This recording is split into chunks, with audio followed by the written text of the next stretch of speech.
Welcome to the Build and Inspire podcast. We meet incredible people building amazing things, so you'll be inspired to build what you're passionate about.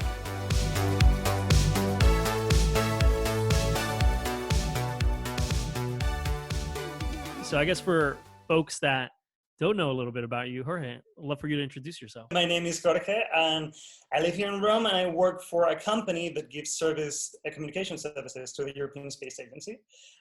So I've been working here in Rome for 2 years, but I started working as a trainee in Spain in the office for the Spanish office. So the thing is that this has been really my first communication job. Okay. I've been working for 11 years in a shop, but I think that's something that is important. Like I was a cashier for 11 years in a shop in Madrid, in the tourist area, and I got the chance to see a lot of people every day, and feel people, and that I use that to transfer it to on the online world. I love that because it's funny. Sometimes I would joke like, I'm too social for social media. Like I'd rather be doing this than being on a computer talking, right? Yeah.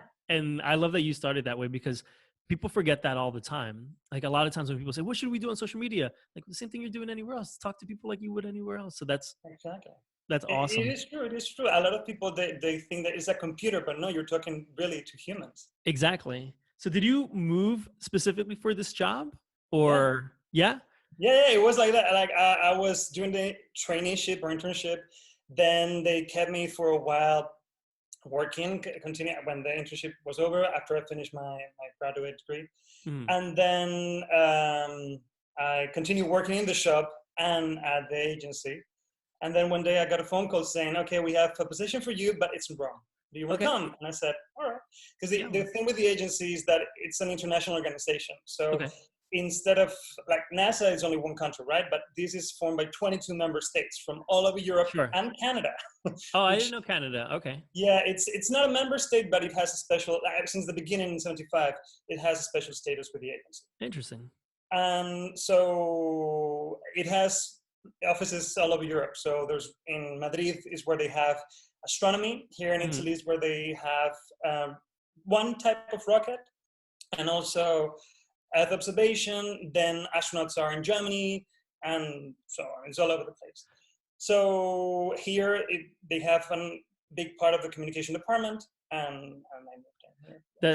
That's interesting. Why is the communications department in Rome? Any particular reason, or? Well, the places are big or small, dependent.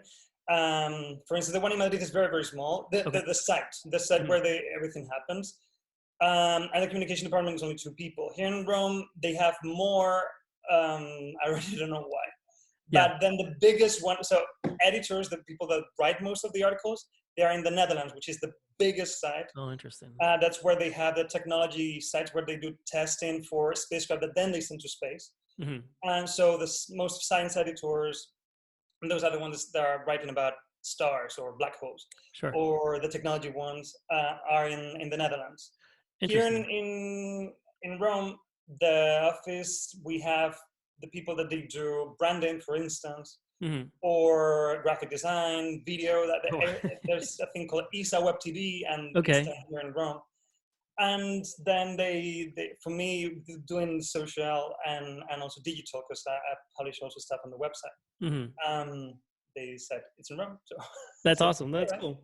How's your day-to-day like? Well, now it's weird because it's at home all the time. But usually it's I have to go to the office, which is in the outskirts of Rome. Commuting, it's easy. It's only 1 hour, so it's that's not bad. You drive? Public transport.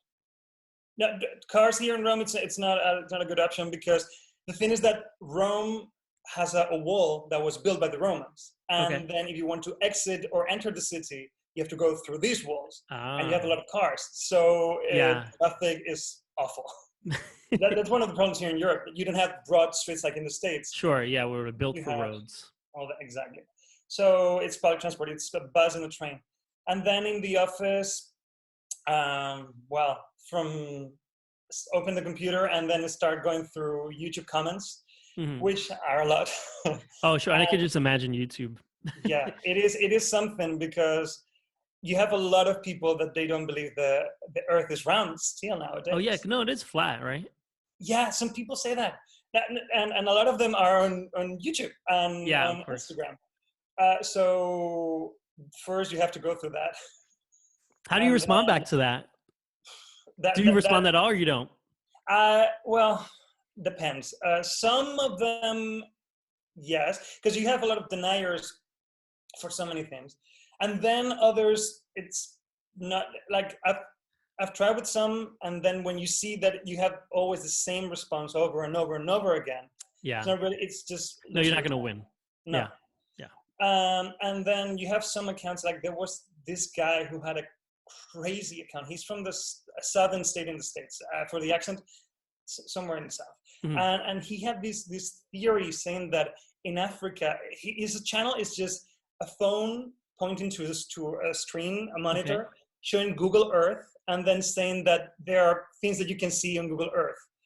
And then he said that in Africa, there's a dragon holding a fish, and that you can see, and he's showing this, the Sahara Desert, and he's creating this pattern saying, here's the spine of the dragon. And well, so wait, do you think these people are for real, or they're just trolling? Like, they're just like, I'm going to go and just do crazy shit. This guy has more than 100,000 subscribers on his channel. Wow. Talking about crazy stuff. Wow. And I need to start putting out content like that. Yeah, no. See, and he has a lot of following. And the worst thing is the comments. When I went through his comments, and he had this video saying that there was an egg being fertilized by sperm in Africa. Oh, okay, wow. that you could see that on Google Earth. Wow. And then in the comment section, this guy was saying, yeah, this egg is located in Libya, which sounds like labia, like the labia minora of the vagina. Oh, and wow. then the Romans were telling us this. And I was like, what? Yeah. That's crazy. That's... It's mind blowing at so many levels, that and it is part of my daily life. So at some point you become desensitized. Yeah. I could imagine. You're just like, whatever. You're like, okay, yeah, sure. But then you do have these people, and they're coming together using Google, using Facebook, using Twitter, using these social platforms for coming together and talk about it, and they're reinforcing their beliefs. Yeah. And I could imagine. I've talked to a guy on Google saying, "Is there something that you could do to this?" And he was like, "Freedom of speech." Like, yeah, exactly. And yeah, fair enough, but you're giving them a place to talk. Yeah, no, I know. And the problem is that it's the algorithms too. The algorithms are good and bad, because it just reinforces exactly what they're looking for. So there's a lot of confirmation bias. So if I'm always looking up flat earth stuff, guess what? More flat earth videos are going to be showing to me. And then all I see around me is flat earth. And then I go to someone else, I'm like, everything you see on the internet is about flat earth, right? But no, everything you see on the internet is about flat earth, because it just keeps serving you the same algorithm. The algorithm keeps serving you the same kind of stuff. That's interesting.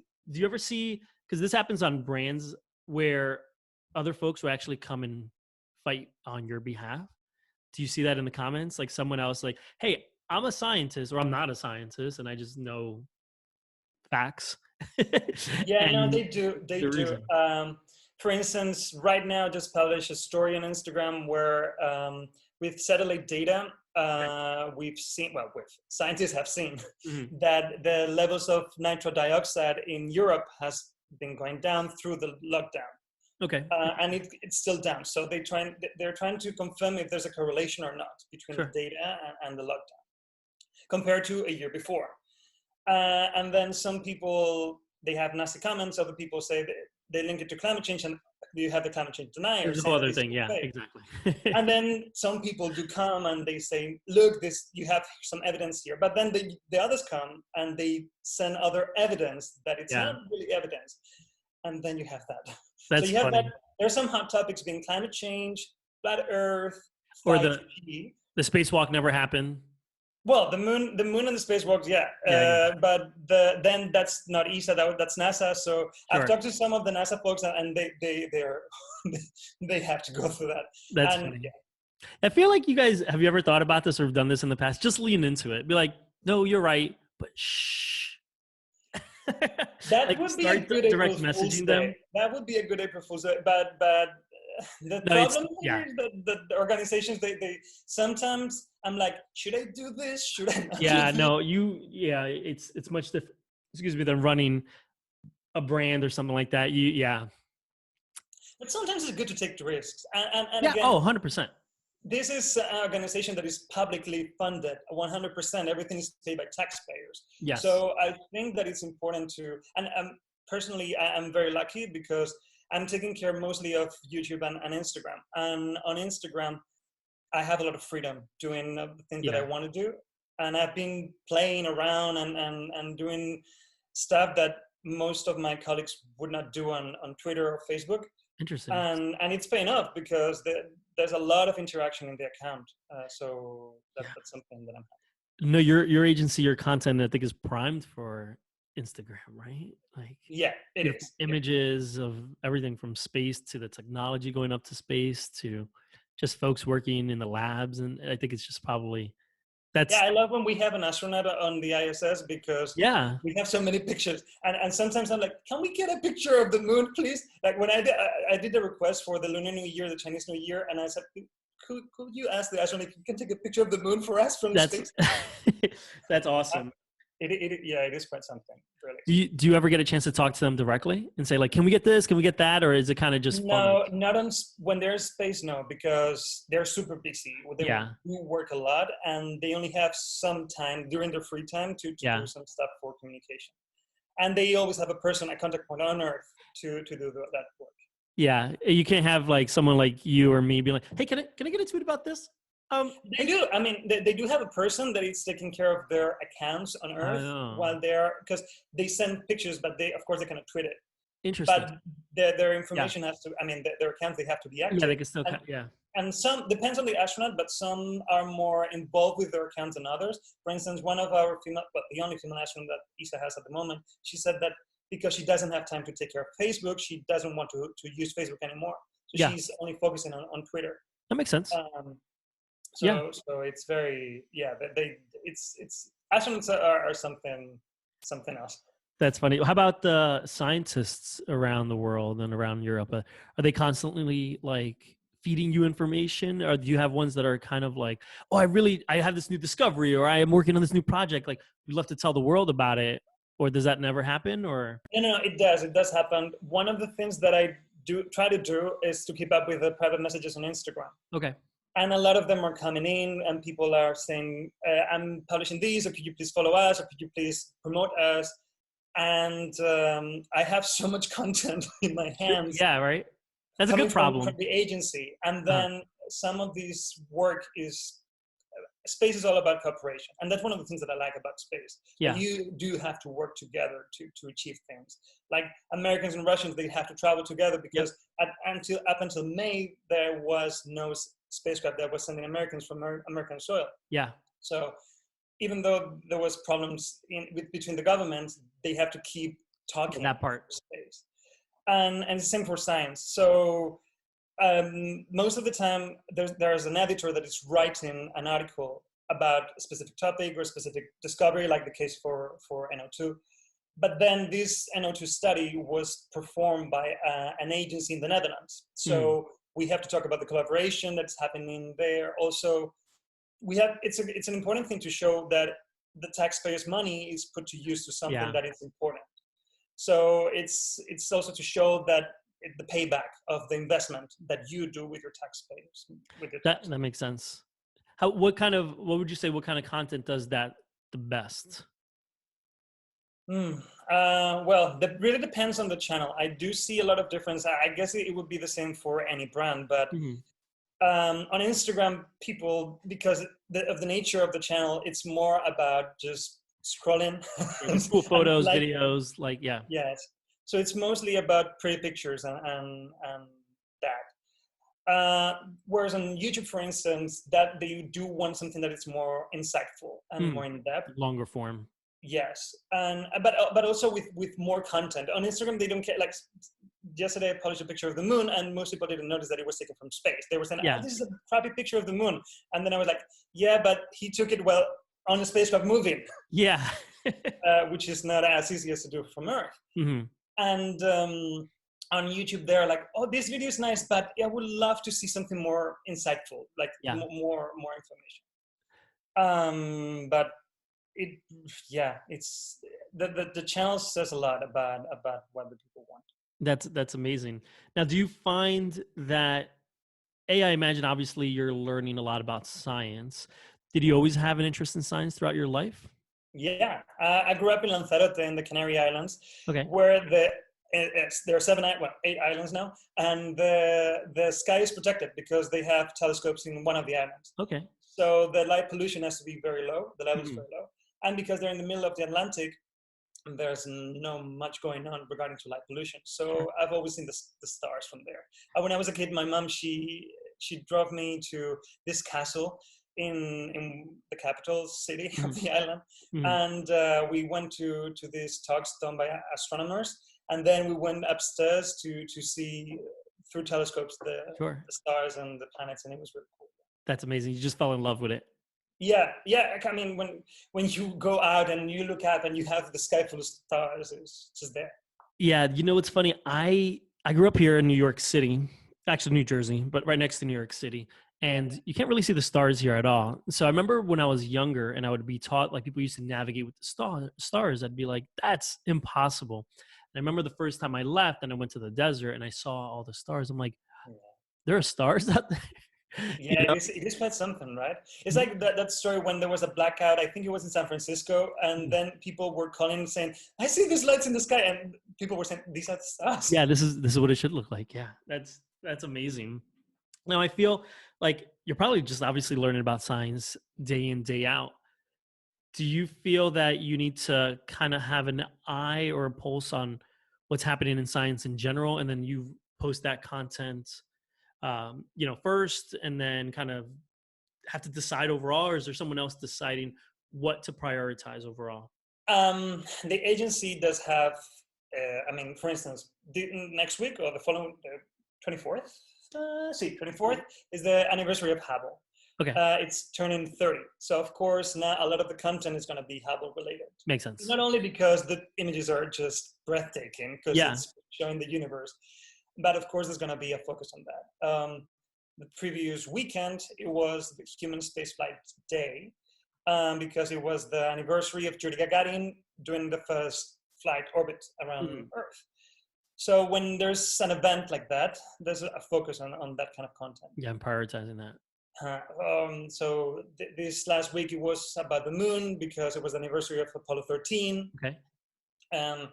Again, although it was not an ESA program, NASA and ESA, they've been working together, and there's some moon rocks that have been studied here in Europe. Oh, interesting. So it's important to show what's current and what's newsworthy. But the good thing about space is that it's something that we're always learning new stuff all the time. Yeah, there's always something. Yeah, and also the good thing that the agency does so many things. So it's Earth observation and astronomy, and then technology development. Yeah. And then they launch an app because another thing is that there's a business incubator center in different countries that are linked to the agency. So interesting. If you have a company, if you can use space data, they help you and they give you money to open or to develop that. That's awesome. It is. So this company in the UK, they launch an album of techno and house music. I love it. That's through an app that was amazing. using satellite data from ESA. That's awesome. So some people, they do have weird, not weird, but unique original things. Things that they're doing. I love that. I love that a lot. Do you have, I'm more familiar with NASA, obviously being from the States. So a lot of things that are happening here are based on privatization, right? Like Elon Musk and SpaceX. Yeah. Is that something similar that's happening at ESA? The private sector is part of it. But the way it works here, it's a little bit different, particularly because you have 22 countries with 22 laws. Yeah. So that makes it difficult. But there's some private sector here in Europe, but it's not. The investment done in the States is way much bigger than it is here in Europe. Yeah, makes sense. For everything. But coming from the idea that the US has more money. Yeah. But then the way it works here, ESA, the agency, it gets money from member states, and then it has to distribute the money through different countries. So the way it works is that you're part of the group, so you have to pay a membership. Yeah, makes sense. Based in your GDP. And then if you put more money, you get more things back. So if your country puts extra money for a mission to go to Mars, then the industry in that country is going to get the contracts for building this specific thing. Interesting. Okay. In the States, it's similar with different states. NASA does. I didn't even know that either. Different states. Okay. I didn't know that. I heard a lot of things related to the private sector was that I think like in the past when Boeing used to develop a lot of rockets and technology, they didn't necessarily own that technology or that patent. And correct me if I'm wrong, I think like NASA owned it. But now with like SpaceX and a lot of different like Virgin, Atlantic and all that kind of good stuff that's happening, I think they get to own that patent and then reuse it in the future. I don't know about the details of the contract, but it really depends on the kind of contract that you're doing. So for instance, if you're doing a contract for a mission that is going to Mars, if it's done usually by the agency owns the final product, but then it's putting money into different producers for the different components of that machine. Got it. And those can be created solely by this company. So then I think the design and everything belongs to the company. But then the use belongs to like there's so many I could imagine corners to all these things. Like it's very interesting. I became part of ESA through a master's in international relations. So all the international relations and the relations that are building to build something to go to space are so complex that it's super hard to keep up with everything. Oh, I could imagine. I mean, so it's only really you doing it? No. This part of communication, the digital communication, we are around 2, 3 if you take into account my boss for the corporate accounts. Then you have other accounts that they've been taken care of by other people. Makes sense. So the science account has been taken care of by the science editors because they are scientists and they do know how to write and how to. Yeah, the subject matter experts. You can have me writing about like science. Or me. It would be like, I mean, there's something that we could do if we learn, because when you're working on it on a daily basis, you do learn about it. So I bet you will be able to do something. Yeah. But to do something that it's in depth, it would be hard. Yeah, I could imagine. Do you ever have to work with them perhaps to make it understandable by the general public? Like a lot of times it happens to us, right? Like as marketers, I may be talking to my girlfriend and I'm like, I just used a million acronyms and things that I don't think anybody outside of marketing would understand. So do you ever look at their content or what they want to post and say, all right, we're going to change it and we're going to do this? What I do is I adapt it to different audience. So the way they write this stuff, it's already thinking of the general public. Okay, good.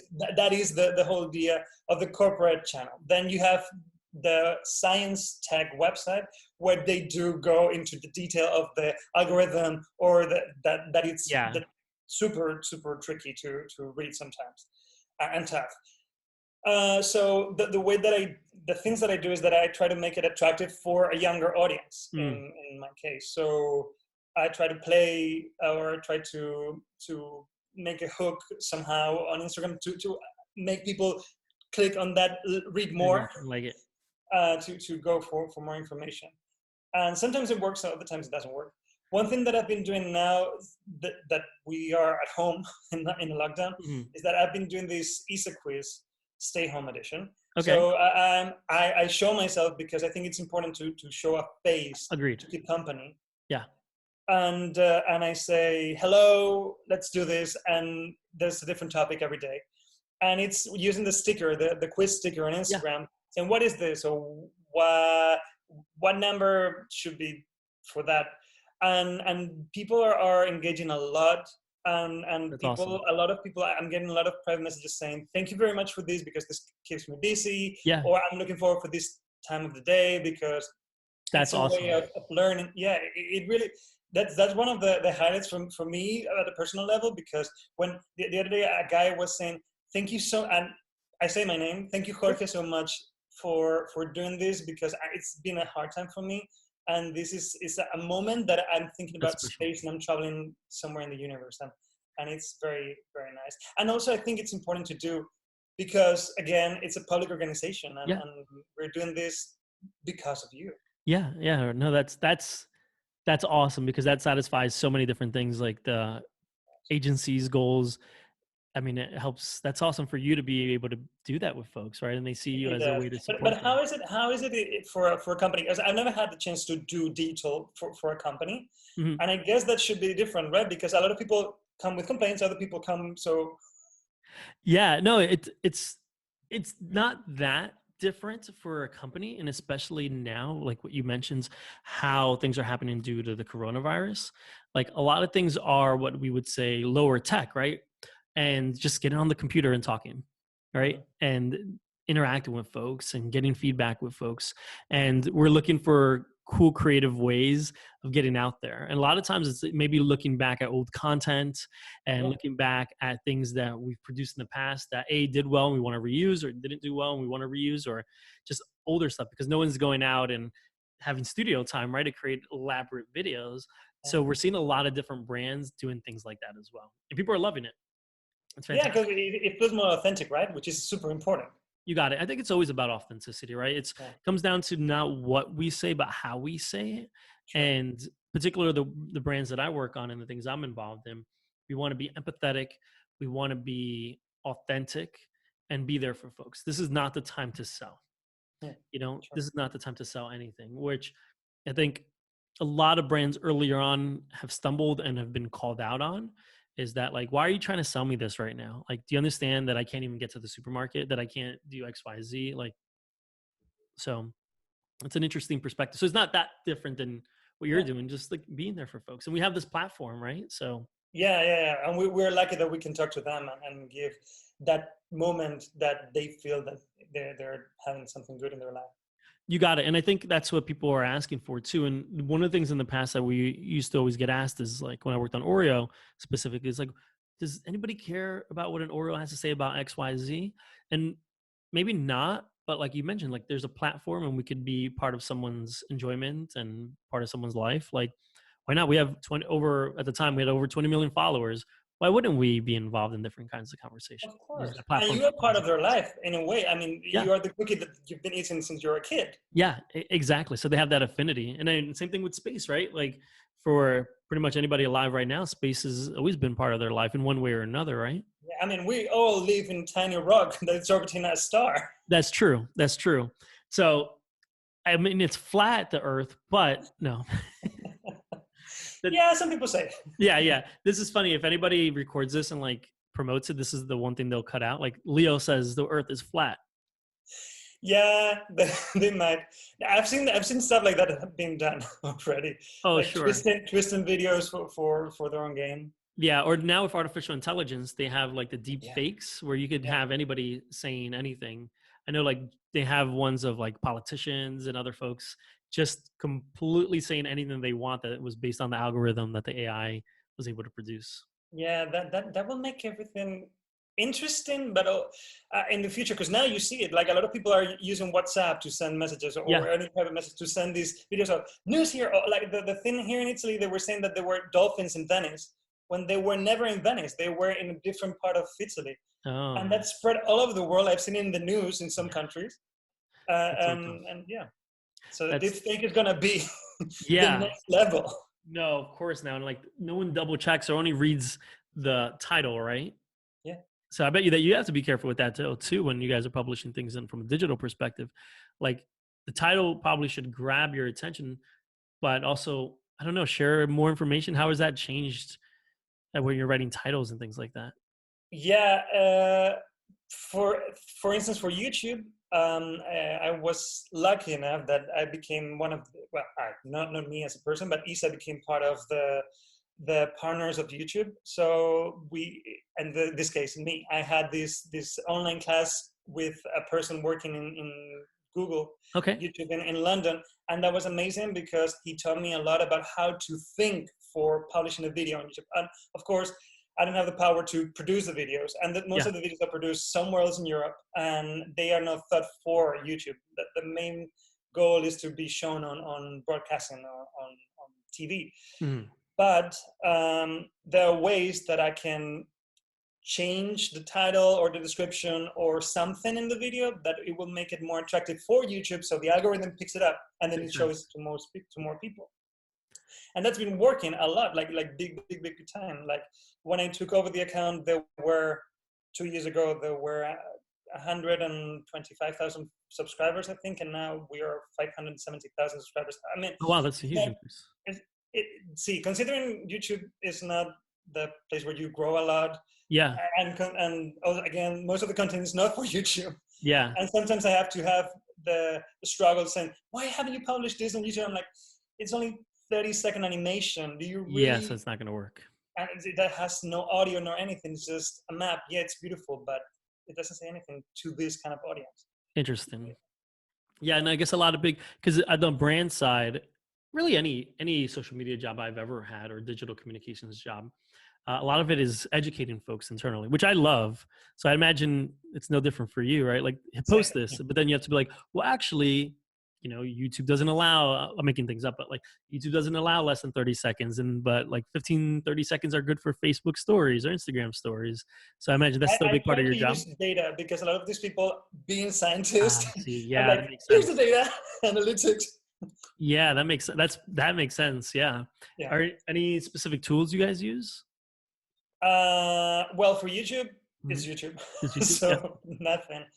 And then now things are changing because of GDPR. Here in Europe, we have GDPR, but then the agency being our international organization with member states, international relations with other countries, it's even stronger. So things are changing internally for getting information from different sources. So it's something that it's there, but it's getting, I mean, I agree that it's important to keep things private. Yeah. But then as a person that works with this information. You have, it's polarizing. Like, I want more so I could reach you. But then as a personal individual, you're like, no. Yeah, it's the same thing on the brand side of things, and generally speaking. But here in the States, you have different things depending on the state, right? Because YouTube, all of a sudden, they were like, according to the state of California, there is new law we have to make. Yeah, yes, but it's mostly based on California. Like, California is the one that's pretty much leading the way when it comes to that. The rest of the states aren't as vigorous right now or as in-depth related to California. So I think a lot of states are kind of just following California's lead. When I worked in technology specifically, like social media marketing tools, we would look at, was it Ireland? I think Ireland has like one of the best laws for protection, and we'd kind of follow that. Or when I worked internationally, so I used to work with Mondelez in Milan, Zurich, and all that kind of stuff. And they said, as long as we follow the rules that I'm pretty sure it was Ireland follows, we'd be good again across the rest of the EU. Well, yeah. Now they're getting even tougher and tougher and tougher. Yeah, I'm not keeping up with the ones in the EU, but I could only imagine, right? Like you said, you have to follow each and every single state because you're an international organization. So I could imagine you're reading up every single day on like what's happening, what's not happening. See, you have to keep up with everything everywhere. The good thing is that there's a big team with lawyers in Paris. They are dealing with that, and they're trying to create a way for us to work, and they're on it. So yeah, but sometimes it's even hard to find a tool that it complies with all the rules that we have to set, because they have to adjust their own software to our needs. Yeah, no, that makes sense. This just popped up. Are you guys using influencers at all? In a way, but yes and no. So ESA cannot pay because it's taxpayers' money, so we cannot pay someone to say something about. But for instance, in December, there was a movie premiered in France. It's a French movie about an astronaut, a female astronaut, and she was trained as an ESA astronaut. So it was a way of showing the brand of ESA through this actress in Yeah. her social media campaigns. Then they did a thing with this video game that it was an EA video game, Mass Effect, is it? Yeah, Mass Effect, and they invited gamers from different parts of Europe to Oh, come that's to the neat. Astronaut Center in Cologne, and they came, and they did the YouTube videos, and one of the gamers, he's from France, and he has like millions of followers everywhere. Yeah. And they did that, but it was done through EA, not through ESA. Got it. Because Like a third party. Yes, but we've been talking to YouTubers, for instance, so we can help them with like science YouTubers, so we can provide information and they can use that for their own videos. So we That's do awesome. help them in that way. Yeah, that's amazing. You just give them the information, enable them to Exactly. share that good information. Yeah, and having contact with the scientists through us, so they can confirm something, and that's something that could help them for their video. That's awesome. Do you find that a lot of scientists, perhaps that work within your organization and the agency, also have their own social presence, or not so much? They do, yeah. Some of them do. Some of them are very vocal. Wow. And sometimes, like, you should not say this. You should. Yeah, sometimes happens. That's awesome. Do they usually engage with you guys too, or? No, not with me directly. Like I'm the last person to be there. Yeah. But sometimes they sometimes they do say things that ahead of time when they shouldn't have said. Oh, I that. see. So yeah, you have to keep them. And then other times it happens with TV. Like there was before working for the agency, one of the biggest features that the agency did, and the reason why I applied for the internship, was that they landed a spacecraft on a comet that was thousands of millions of billions of miles away from Wow. Earth, and it landed there. And then the main scientist, he was talking to TVs, and he was wearing this T-shirt with pinup girls, and Wow. the T-shirt was more commented than the event itself in some places, and people were hating at him, saying that he was a misogynist because you have these pinup girls and I met him afterwards, and he's one of the most cuddliest person I've ever met. Yeah. He's super intelligent. He's an astronomer, but people sometimes they focus on that rather than that stuff. Yeah, and I guess you got to give people the benefit of the doubt. Maybe he was nervous to get on TV or on the interview. He never thought of that. Like, he was wearing the shirt that he was going to wear. He never thought of TV at the time, I think, and I never talked to him about this. But then people took it people watching took it the wrong way. Yeah, no, I guess that's interesting. I guess, do you guys do media training for some of the scientists and make sure that they're? Some people do get that training, yes, because when you're a spokesperson, you do have to know how to. But at a personal level, I believe this is not something that I've seen in the agency, but seeing people, most of the time, Americans, they do communicate way much better than Europeans when you're talking to an open forum. Yeah, interesting. It's something that I've seen in different levels. Yeah, no, 100%. I could imagine, like, I'd be nervous being you if someone, I'm like, oh my gosh, they said something, and all of a sudden you are literally causing an international event, right? Like, I don't know, some scientist from France says, we're going to be focusing on this, and all of a sudden someone in Switzerland sees it and says, wait, what? We've put more money in here. What are they doing focusing on that? Like, all of a sudden some president's phone is ringing, right? And like, see, no, that definitely happens. Yeah, some people, but it happens usually before something goes live. So most of the time, content is shared and prepared, and people have to approve and to see to avoid any problem. Because in the end, you are working for everybody, and you have to think about all the people involved, all the parties involved. Yeah. Are there any stories where this happened that you can share, or? No, really, no. If I could share now, at a personal level, I'm very lucky because I don't have to. I publish content that it's been already approved, so I don't have to go through this approved loop. But I do share an office with one of the editors, and sometimes she has an article that she's been writing for and rewriting for months sometimes. Wow. Because it takes that much time for it to be approved, because this person has to add this and then the person has to add that. So sometimes it does take a lot of time to approve the content. But I'm lucky because it's already approved when I have to publish it. It makes sense. say people, hey, it's published, come here. Yeah. Hey, I don't know. I posted it. It was already posted on a blog or something, right? Yeah. Or in the news. That's interesting. Are you saying, so you mentioned NASA. Are you in communication with them at all? This year, we launched together spacecraft that it is on its way to the sun right now, solar orbiter, and I went to Kennedy Space Center to nice. to work for the communication of that launch. So that was the first time that I had to work with them directly. I've always been commenting, not always, but I've been commenting their posts on Instagram saying, hey, hi, and trying to create this bromance between the two agencies. Yeah.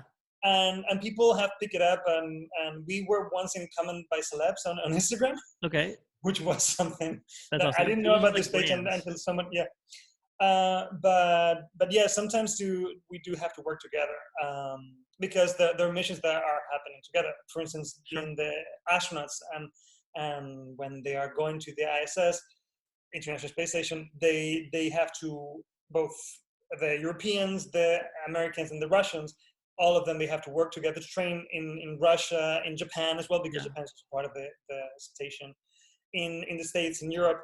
So you have to come together and to talk about stuff in kind of the same way. That's amazing. No, and that's fantastic. Social media allows for that, like that interconnectivity. You could just retweet someone or like a post or just comment, and it's very similar to brand Twitter now, where in the past, brands never talked to one another. Now all of a sudden you have Wendy's talking to Burger King and Burger King talking to Taco Bell and so on and so on. Yes, so, I was inspired by that actually. When I started seeing these threads, I was like, come on, we should do something about that. Yeah, why not? And then have some random agency starts tweeting at you, and that's probably in this, and not even space agencies, right? Maybe some other agency could pop in and start talking to you. Yeah, I mean, you do see a difference. We are lucky in the sense that most people love what we do and love space, but I've seen sometimes the European space, the European EU, the European Commission account, and I wouldn't like to work with for them because they get so much hate. Yeah, no, I could imagine there's definitely some government agencies that you would not want to work for. See, I mean, I would love to, because I do believe in Europe and all that, but it will be tough at a personal level to receive so much hate on a daily basis. Yes, and then what are you going to do? Yeah, no, that's you can look at it as a different opportunity. It would be good to do that maybe for a little bit and see. Yeah, who knows? No, but in that regard, I'm very lucky because most of the haters, they're not haters. It's just trolls that or people that say that we are just liars. Yeah. No spacewalk ever happened. No moonwalk ever happened. See. So that is the worst thing that could happen to us. Yeah, it makes sense. That's interesting. Do you guys have like crisis communication protocols and things like that ready set up? Yeah, of course. I mean, when you have a rocket, which is something that is going to explode. Yeah. You do have to have them, yes, but they are curated for each specific event that is going to happen. Yes, it makes sense. I imagine your job is like a 24-hour job. It is, yes, and also because launch sites they're now in Europe, so different time zones. Europe has one. The European Spaceport is in French Guiana, which is French territory in South America, close to Brazil. Mm-hmm. And then Kazakhstan, which is in Kazakhstan. So the Baikonur, which is in Kazakhstan, which is in the Siberian steppe, so Central Asia. Yeah. And then the States when someone launches from Florida. So yeah, you have to have, when there's a launch and it's at night here, sometimes we have to stay awake. Yeah, no, that makes perfect sense. There's a 24-hour cycle for you. Sometimes pulling an all-nighter even when I was in Florida, because it happened at 10, 11 p.m., then we have to publish the video. So people here in Europe were processing the video when it was 5 a.m. here, 6 a.m. And then they sent me the video to Florida and I had to put it on YouTube. Yeah. And it was, that's one of the things with digital, that you can be anywhere in the world and put together. It's amazing, right? Like now people could get the news that they need or want right within seconds. Yeah. It's something that is big. And that's why I always love it. Like Agreed. that, I remember the first time that I went to the internet, it was 1998. Okay. And it was, of course, a modem that you have to call, and of course the phone didn't work. Yeah, that. And I went to NASA, of course, to NASA.gov. It was the first website that I ever went to. Mm-hmm. And that feeling of openness and no borders is something that I always love. And now there are borders on the internet. Sure. But VPNs are for that, right? No. So that brings me to the interesting topic that you and I talked about, like online communication as a public service. So I would love your thoughts on that. What do you think that means, and how's that changing for the good or the bad? I do think that it's important, particularly for an agency, but again also for a brand, because we are part of society. Yeah. In different we ways. Have these big platforms. Exactly. So in these platforms, you have the chance to talk directly to people, and to give back to communities, and to, like, again, the thing that I'm doing with the quizzes on Instagram, like I started doing it because I said people might be bored at home, so it could be a nice way of doing it. And I put my face because I thought, because I usually in the stories I'm not there. It's just a text and that's it, or an image of an astronaut or something like that. But I thought some people are. I live alone in a tiny apartment by myself, and there are more people like that.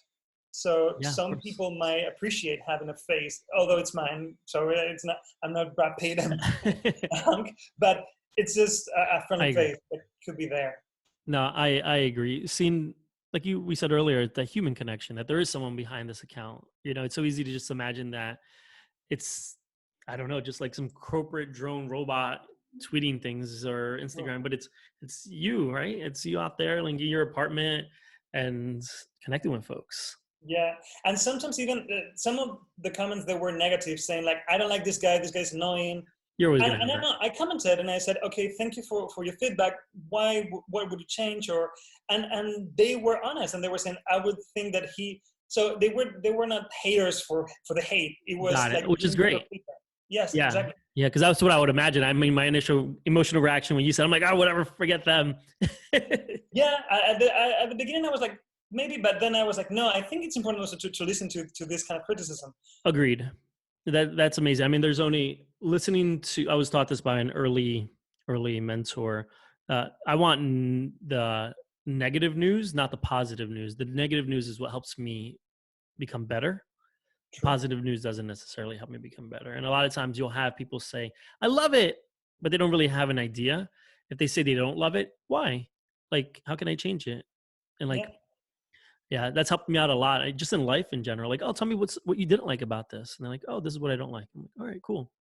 Yeah, it's super important too. But not everybody is ready or open to this kind of criticism. And I think as someone that works with people, you have to be ready for that. Yeah. I also, one thing that I learned, was taught to me by Brian Weiner, is also making them comfortable sharing that information with me. So I'm from New Jersey. If you're familiar with the Jersey Shore, I used to have like the big hair like that. So in some presentations, I'd have like a picture of me with that and say, you can make fun of my hair if you want. And then they would laugh and be like, oh yeah, you did have crappy hair. So then they got kind of comfortable telling me negative news, which obviously is much different for like a big brand or space agency, but it is the same at different levels, but it is the same. Sure. You made them comfortable. And by responding back, you made them comfortable by, yeah, that's true. 100%. You have the opportunity to have that one-on-one exchange and better yourself. Yeah. Now, do you feel from like the public service perspective, there's probably agencies that are not getting enough funding to have the communication, to have the public service happening, right? Like in EU in general or in Italy. Are there ones that you could think of that should have more communication? I think some people don't believe that it's important to communicate stuff to the others, because that we just need the money to do the things. Yeah. And that's the only thing that matters, right? We need the money to create this program for whatever it is, and that's all that matters. But being a communicator and a person that has studied communication, I know that it is important also to people, for people to know where that money is going to. 100%. Yeah. And same for brands. Like, if you are putting money to buy this product. Why am I doing this? Only because I like it and it's good quality, yes, but also there's something more because my grandfather used to buy it for me or whatever it is. So it is very important to that. And regarding funding now, after this, it will be a different world. So I don't know. Yes. But up to this point, yes, sometimes it would be better to have better tools, so better funding, Yes. to do good work. Because sometimes one thing that I would love to do is to try to. We have 22 member states with a lot of languages, and I would love to talk to people. Do say, do you speak German? Do you speak French? Do you speak Spanish? Do you speak and we don't have the opportunity to cover for all that. Okay, because there will be 22 languages. Sure, yeah, it'd be very difficult. Yeah, and cost a lot of money, right, to have the translation. Right, translate. You can't go to Google Translate. Yeah, no. and I've seen that also in some instances. No, but so we do have language service. So we do provide communication in different languages, but mostly on Twitter. And I started with Twitter Spain. I started helping to the person that was taking care of that account, and in Spanish. Okay. And so that we do, but we cannot cover everything in all the languages. Yeah. And that is sad in a way because you're leaving out some people that they don't speak English. Yeah, that's true. No, that makes perfect sense. But having more funding would help with that. It would, yeah. But also it would help to put more resources to go to Mars or to go to the moon. Yes. So the thing with funding, it's very tricky at the end. No, but I would imagine at least like for your communication, right? It's like circle. For instance, like the more people know about it, the more people are engaging with you, the more likely they are to vote more money in, so on and so on. So the maybe more money you'll get, better the tweets, the more people you reach, the more money hopefully you'll get in the future. It could be like that. The thing is that when for what I feel here in Europe, I do feel like people love NASA everywhere in the world, right? Yeah. Like I used to work in this shop, and there was a shop upstairs that it's called Primark, which is a very cheap brand. Okay. And they sell T-shirts for 99 cents. Mm-hmm. And they have NASA T-shirts that they were selling NASA T-shirts. Wow. In that for €1, so $1. Yeah. So their brand is so present, and people think of space and they think of America, and they think that the Americans have they put the man on the moon. And a lot of people don't think of space as being international because you have Europe with ESA, you have Canada as well, you have Russia. Japan, China. Yeah. Although China, it's mostly military. It comes through the budget comes through the military ministry. So it's different, but also they do have like civilian programs. Yeah. So you have a lot of countries that are involved in space, but still NASA has the lead in I can imagine. I think H&M had like NASA shirts that were selling out and stuff. You see, it started with H&M and then it went to Primark, which is the cheapest. Yeah, like everyone was doing it. See, so that is something that to me makes it doesn't make it hard. But sometimes it's hard to say to people, hey, you with your taxes, you are a European person, and with your taxes you're paying. And I started working for ESA, and nobody in the shop that I work knew about the European Space Agency. And their tax money is going to this agency. Yeah, that's interesting. I mean, which is also an amazing opportunity for you to make them aware. I did it on a one-on-one level in that instance. Yeah. But it is true that it does help. But then also you have the thing with Europe, which is fascinating, is that each country, it's so peculiar, and each country uses platforms in a completely different way. Yeah. And it is super interesting, but then it's hard. Yeah, no, I could even from like a content distribution perspective. I'm making up these stats, but maybe in London, you have a lot of people using WhatsApp, right? But then in Spain, you have a lot of people using Facebook, and then here and there, et cetera, et cetera. So like, where do you put your funding in, right? And where do you focus on? I can imagine that's It is the case. It is the case. In the States, although it's different depending on the states, and you have also the time thing, which is here. There's only one time zone, well, two time zones. You consider Ireland and the UK and Portugal, but each country uses platforms in different ways. Some countries, some people are not on social media. Italy is a very old country, and they do love their social media. The younger generations. But then you have demographics that you're not going to reach because they are not using social media. They are on the radio. Sure, and the ones that are voting. Yeah, exactly. Yeah. So that's why you also have to have a presence on traditional media. Makes sense. No, I'm big on traditional media. But then Spain, for instance, they do love their social media. Like it's a country that spends a lot of time on social. And then Germany, they're so concerned about privacy that a lot of Germans, they are not on Facebook or in any Facebook platform whatsoever because they're Instagram and WhatsApp.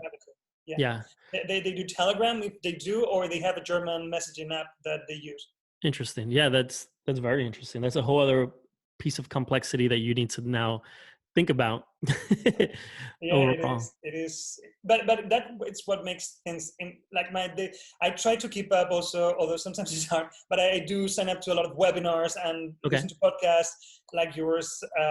Yours I just found out, but it is something that I try to listen to hear what's going on, not only in science but also in the world of communication and digital communication, because it's evolving so fast. Oh, it's completely evolving so fast. New laws, new regulations, new features. It's hard. It's one of the hardest things I've always said about this particular job. I could be at a dinner party and someone would be like, "Do you know Facebook does this?" And I'm like, "No." They're like, "It came out yesterday." I'm like, "I gotta sleep." For you. Yeah. Or for you. Because sometimes that doesn't happen to you. Like, I don't have this feature. I want this feature and I don't have it. That happens a lot. Or they're like, "I have it on mine." And I'm like, "Nope, not on mine."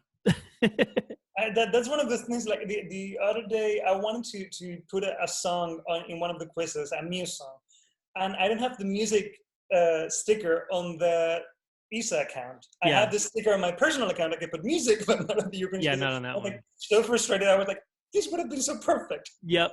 No, I've run into that quite a bit, just in my whole life, right? Or it was worse in the past when like there were new social networks coming out all the time where people are like, "Do you know about this? And do you know about that? You know about this?" I'm like, "I've never heard of any of them." And they're like, "Don't you get paid for this?" And I'm like, "Yeah," but I have no idea what you're talking about. Yeah, and now although it seems homogeneous, but I think there will be, after this, there will be a new world because people are now getting more comfortable with digital. Yeah, 100%. And video, but like video talks, like you and I are doing right now, like Zoom, for instance. Like, I haven't heard about Zoom before. Oh, really? I've used it for webinars, but that was it. Yeah, but now Zoom has skyrocketed. Now, like Conan and a bunch of like the late night show hosts are doing this. Yeah, I was just talking to my girlfriend about it yesterday night. I'm like, my podcast in a way is no different than what Conan and all these other folks are doing, like Jimmy Kimmel. It's exactly the same thing. And now the world is going to change drastically. Which I think is a good segue. How have you seen, for you personally in the agency and the work that you do, how has coronavirus impacted that? I mean, you mentioned a little bit about like, now you're doing videos and things, but anything else that you're seeing? I mean, most of us are working from home. Yeah. Only the essential workers are at the agency. Because some spacecraft are in space and you cannot put space in standstill. So some people, they have to be, like in Germany is where they have the mission control center and they have to be there. And astronauts came from space on Friday. Yeah. We came from the ISS, 3 astronauts. So we keep working and we're doing things. But of course it has impacted some of the missions, yes. And in different levels. Sometimes it's because you cannot get the data as easily. Okay. Because you need some of this data is super heavy, and at the agency we have not special internet, but super fast internet. Yeah. And here it takes me 3 minutes to. I have fiber, but it takes 3 minutes to upload a video, 3-minute long video. At the agency, it's like seconds, like blink of an eye, it's already on YouTube. Yeah, it's already. Yeah. So sometimes you have that problem. But apart from that, we are lucky, and lucky is the best word to describe it, that we can continue to work from home. I like the way the word in Italian. In Italian, it's not teleworking; it's smart working. And I like that. Yeah. Yeah, I never heard that before. Me neither. I kept listening to it on the radio. And I was like, wow. Smart working. I'm gonna start using that here now. It makes sense, right? Yeah, it does make sense. So yeah, it does have an impact. But also at the same time, one thing that has been done, they made this call for ideas at internal communication, and I think was a great move coming from internal communication, to ask people instead of the agency, what do you think we could do to help as the agency people with coronavirus? And they came with different ideas, and they were voted, and they are going to start to implement them. That's amazing. How did that take place? That take place at all on digital as well? Did you ask people to vote? Yeah, everything was done digitally. Oh, all digital. Oh, wow. Internal communication. Yeah, okay. Of course. Because we are all like, there would be 20 people working right now in the site where I work, where usually we are 500 people. Oh, wow, that's huge. In the Netherlands, it's 3,000 people working there. Oh, wow. It's huge, like a small town. Yeah, like, the place, different buildings and everything, and it's mostly empty because we are not allowed to move, because most of the countries that in the Netherlands people can move around, but here in Italy we cannot leave our apartments only to go to the supermarket. Yeah. And if your job is considered essential, sure, you like can a doctor, go, but if not, you have to remain home. Interesting. How did you so you put out I guess a bunch of forms, maybe had people send direct messages, and how did you actually facilitate that? It was done through the internal communications tool. They have their own tools, and they've been creating their own platforms. The website as well. There's an intranet and nice. And all that. And it's been done for that. And I think it was a great move. And people, they gave great ideas. I mean, we have engineers, we have scientists, bright minds. Yeah. So of course they do have ideas of ways that people can figuring this stuff out. This data. Yeah. So that was a nice thing to do, and it was a way of putting people together. Also at this site level. So here in Italy, they make a donation fund so people can give money to a hospital. Although Italy does have a really good public health system, but still some hospitals they need more resources to buy medical equipment. So they put together this fund, and then they give the money to the hospital. So it was really well done. Wow, that in the local town where the site is. That's amazing. I didn't even know that was happening. But a lot of people. Most of this is happening at an internal level, which is of course not communicated to the external world. Yeah, it makes sense. But again, communication has to be done when ESA has 10,000 people working or more, and I'm a contractor. I'm not a staff, but. Got it. So the thing is that we are so many as well that it's important to communicate to the community that you have working for you. Yeah, that's true. And then, like you said, like you have scientists and other folks in your environment that have their own social media and stuff, and they could help be the influencers in the world and share this information out. Yeah. It's interesting. So when you're smart working now, you're creating these videos where you're showing your face.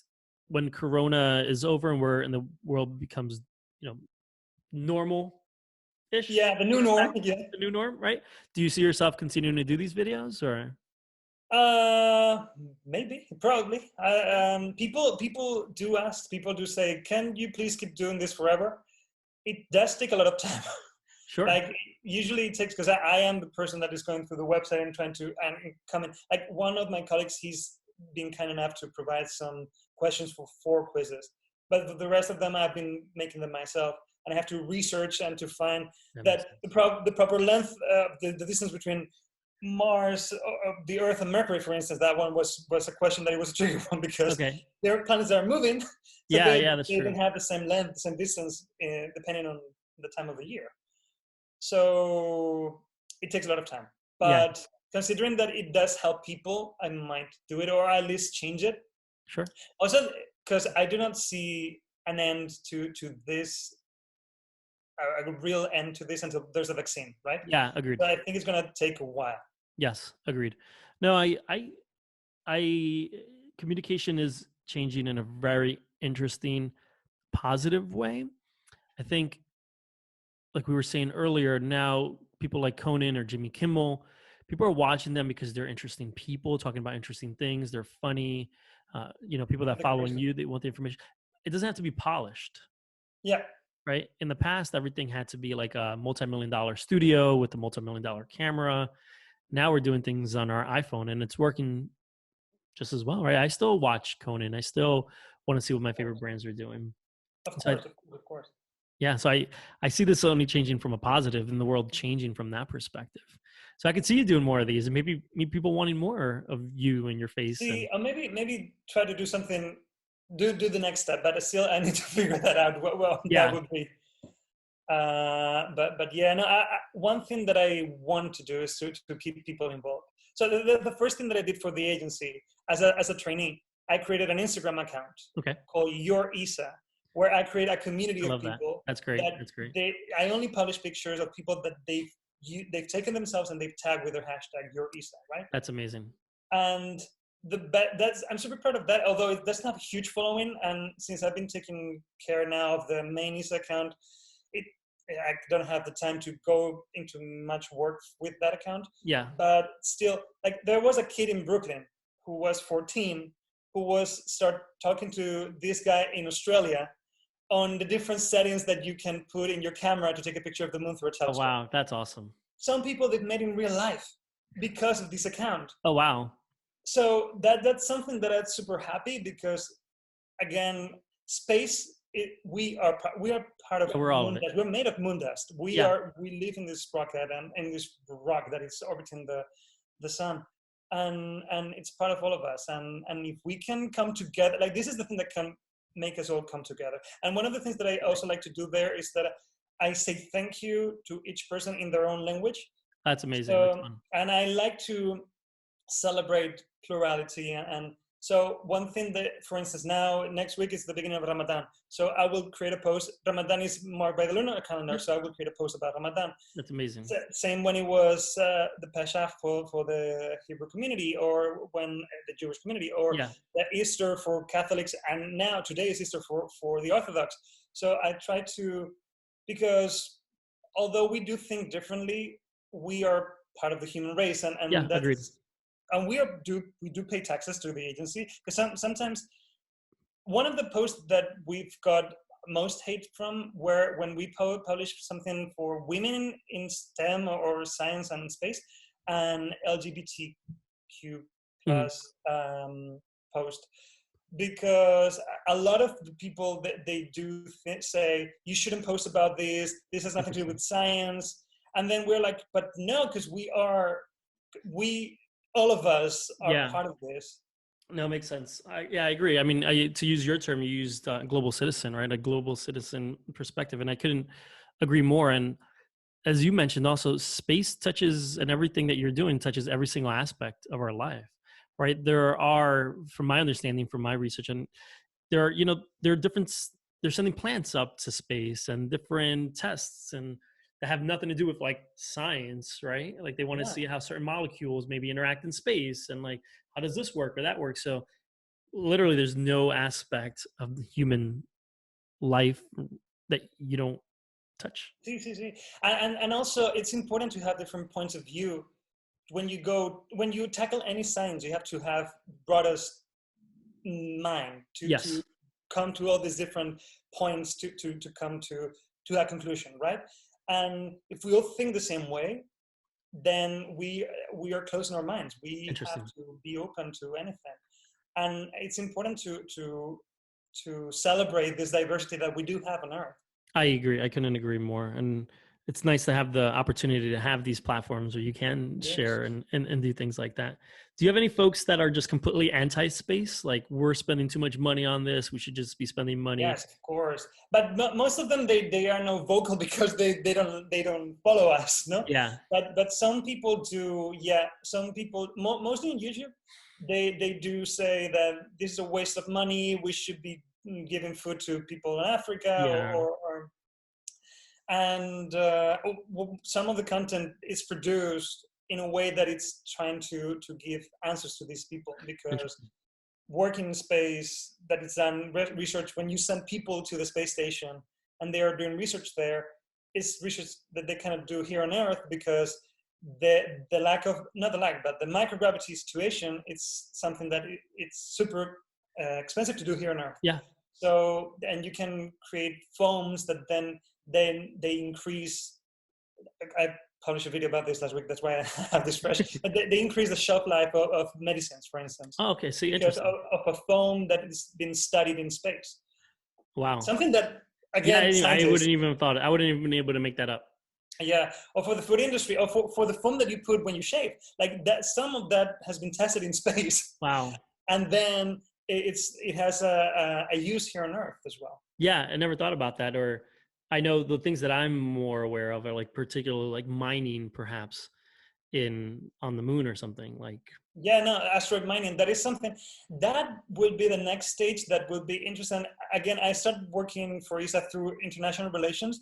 And right now, as of today, space is under the international law of international space law that it was signed by UN member states in the 60s, right? Okay. So space belongs to everyone. There should be no commercial use of space whatsoever. It's not allowed right now. Right. But now there are countries that they're passing laws that they say, if you have the capabilities, you can go. Yeah. And some countries are specialized in these laws, passing these laws. So these companies, they go to their country. So in a way, they have money. Yeah, it makes sense. And the ones that are saying if you have the capabilities are obviously the ones that have the capabilities. Yeah. So that would be something, because I don't know if you've watched the show. I finished it yesterday. So on Apple TV Plus, they have now some shows for free. And For All Mankind is one of the shows that is free. No, I never heard of it. I was really, really impressed by it. It's a show that it shows this past where the Soviets arrived to the moon before the Americans. Oh, interesting. And okay. The premise is super interesting. It's filmed like a movie. It's very, very cool. Yeah, I'll check it out. It made me think a lot about the things that, because had the Soviets arrived first, had the Soviets put a woman on the moon first, then things in America were pushed because of the Soviets and the Cold War, right? Yeah. According to the show. So that would be an interesting thing. It is really and maybe something like that, I hope not at war, but something like that will happen with companies saying, okay, now we can mine on the moon, we can mine on asteroids, let's go, and we will make money out of that. But again, would that be fair? Because most of the space science was funded by public funding from NASA, from the USSR, from Russia, from Europe. Yeah, that's and interesting. They're using technology that it's publicly funded to gain some personal gain, then it's a weird. It has some ethical implications there as well that are interesting, nevertheless. Yeah, no, that it's very interesting to see how that unfolds. Are there any new technologies or projects that are you particularly excited about? Obviously, you mentioned there's the study of the sun and so on and so on. Are there anything cool new things that are? Yeah, I mean, one of the things that I would love to happen while I'm working for ESA is to send humans on the moon again. Okay. And that's one of the things that will happen in the following decade. So in the 2020, so this decade. Yeah. Maybe not to put people on the moon, but yes, close to the moon. So the one of the lunar missions will be between NASA, ESA, the Canadian Space Agency, JAXA, will be to put an outpost on the moon, around the moon, orbiting the moon, that would be called Gateway. And that would be interesting to have a space station around the moon. And then sending people to Mars. But that's something that, again, we are not already there. I mean, we need probably 20 years or more until we have the technology to send someone that is able to come back safely. Yeah, it makes sense. Didn't Elon Musk say it will happen in like 8 years, 10 years? Yeah, but I mean, he's a good public speaker. Yeah. But when it comes to science, I mean, he has a lot of people that are working with him. But there's some things that it would be great, but it's space is very hard. There are so many things that you need to consider when you put something out there. No, and one of the things is radiation, and we are not able to shield ourselves for 8 months or 6 months. That the trip that takes a person to put from Earth to Mars. So 8 months of constant radiation coming from the sun, and then the rest of the cosmos. Yeah. If you arrive to Mars, you will have a cancer for sure. Right now, the technology that we have now. So we need a lot and there's a lot of trial and error that you have to test before. Interesting. So are you excited, or do you like people like Elon Musk out there kind of speaking, and do you see that as a positive or a negative? It is good because people do talk about space. And at a personal level, I believe that it's very important because our star will die eventually, like all stars do. And when that happens, the Earth will die. Yeah. That would be the moment when the Earth will die. And it will disappear because it will be burned by the sun, right? And if we want to survive as a species, we need to become interstellar, at least interplanetary. Yeah. So I do believe that it's important that humans, if we want to survive as a race, we need to do it and evolve, we need to leave this planet. So it's a good thing that there's people talking about space. It's a good thing that they're producing movies about space or TV shows about space, because that creates that imagination. And a kid that is watching, then he could be like, hey, I love space. I want to become an engineer, or I want to become an astronaut, and that, which is one of the most common questions that I get on Instagram. How can I become an astronaut? That's awesome. And I do reply, and they're like, oh, I never thought that you would reply to me. That's amazing. And that is very important, because those are the people that will vote to politicians that they consider space as an important thing. And they will be the next people that will take people to Mars and beyond. So it is important, yes. But then also sometimes you have people that they have a lot of ego, and when the ego comes in the way, it's not good. Yeah, that's at every level, right? True. Yes. Well, anything else you want to share before we... I don't know. I mean, I'm having a lot of fun talking to you. Yeah, no, this is amazing. If there's anything else you want to talk about, we could talk about for another 5 hours if you want. Yeah, you're right. Yeah. But this has been amazing, and hopefully we could do it again. Maybe we'll do it again the next couple of weeks, a month from now. And yeah, sure. When we see when all these things are going with the end of coronavirus or not. Yeah, no, we should let's put it on the books. Like when we get off of this, let's schedule some more time. I had an amazing time. I can't wait to put this out and have everyone understand a little bit more about what you do, what the agency does, and how exciting space is. It is, yeah, because it's for all of us. This guy said it, and I always forget his name, but he said that we're all made up out of moon dust, and it is true. We are molecules that were created by stars that exploded billions of years ago. That's true. I mean, yeah, you're right. You said you were just a rock floating through space, and I mean, there's last week we had this spacecraft passing by. It's on its way to Venus now, but its final destination is Mercury, and it passed by Earth, and we got these images taken by the spacecraft coming towards Earth, and then passing by, and then leaving Earth, and you see the moon as a tiny pixel. Okay. And when I got these images last Saturday at 1 a.m. is when I put them on the website. When I saw that, I had this feeling in my bones that. Yeah, it's something like our astronaut says that it's called the overview effect. When you go to space and you see Earth from outside. I've heard about that. And I had, of course, I have not been to space, but I had that feeling of falling into an abyss, but also at the same time saying like, this is so cool because we are all there. That's all of us, and then the rest is just dark emptiness. That's crazy. And that is humbling, and I think it's an important thing to think, because we are a lot. And we do mean a lot, but at the same time, we're nothing. Yes. No, I like that a lot. I love that. There's a similar thought. I forgot where it exactly comes from, but like everything is important, but then also means nothing at the same time. True. And I love that idea and that thought. Like it's important, but it's not, and being able to see pictures from space and how we're just like this little marble. It is humbling. It is amazing. It really is, and it's humbling, and that's why I do what I do, because I think that it's very important that people do get this idea of we are all one race, one human race. We all share this tiny planet. Yeah, we should care about each other. Agreed. We shouldn't hate each other, because what is the point?